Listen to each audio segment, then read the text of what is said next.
April Fool's Day is the 1986 horror movie directed by Fred Walton, and it stars Thomas F. Wilson, Deborah Foreman and Amy Steele. The movie follows a group of college students who go to their friend's parents' remote mansion but begin to fall victim to an unseen murderer over the April Fool's weekend. So let me start with the cast for the movie. I've watched this movie twice in my life, and the second time I watched it was today for April Fool's Day, and what I noticed about the cast was a lot of the cast members are in a lot of 80s horror movies, some 90s horror movies as well.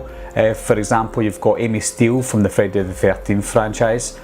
She was in Friday the 13th Part 2. We've got Ken Oland as well. He is in Leprechaun from 1993. Deborah Foreman in the movie. She's in the movie Waxwork from 1988. And although it's not horror, obviously Thomas Wilson is in the Back to the Future trilogy. And a couple of the other characters play very small roles in some horror movies over the years as well. I think Friday the 13th Part 6 Jason Lives, one of the characters is in one of those just for kind of stunts. The look and the feel of this movie is just exactly like a Friday the 13th movie. An early Friday the 13th movie, I would say.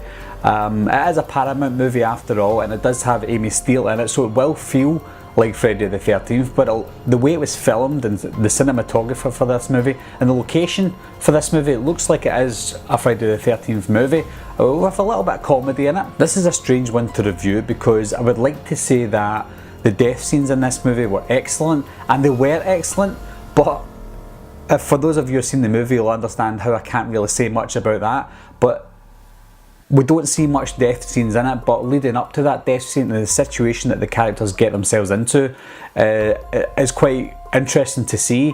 But obviously we don't see a lot of the deaths on screen. Now I know we get a lot of holiday horror movies like Christmas horror movies like Black Christmas. You've got Halloween horror movies like Halloween. But one of the ones that would have been hard to do is April Fool's Day. It's more of a prank thing, and to put it into a horror movie would be pretty hard to do.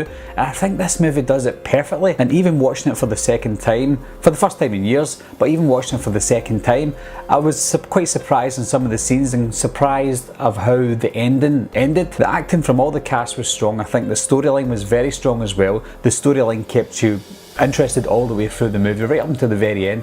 Even after the ending was revealed and the secret was revealed, there was a little bit after that as well that got you kind of guessing, and it was a great ending. If you ever want to watch a holiday horror movie over the holidays, I think the April Fool's Day is one of the strongest ones to watch. I also think that the ending for this movie is one of the best endings that I've seen in a horror movie, and a good twist. It wasn't the most surprising twist, but it was a great twist and a fun twist, and especially for a 1980s horror movie as well, because those movies that were coming out in the 80s were churning out some really bad movies, some good ones at the same time as well, but a lot of really bad ones, and I think this freshened things up.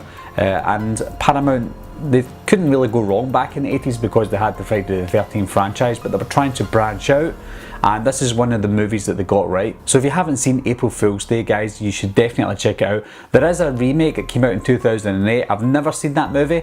I've heard that it's really, really bad, even worse than the Prom Night remake, so I'm not going to even attempt to watch that one.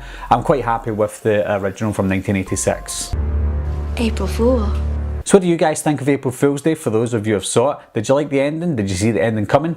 Leave your comments down below. And as always, guys, thanks a lot for watching, thanks for subscribing, and I'll see you soon. Bye bye.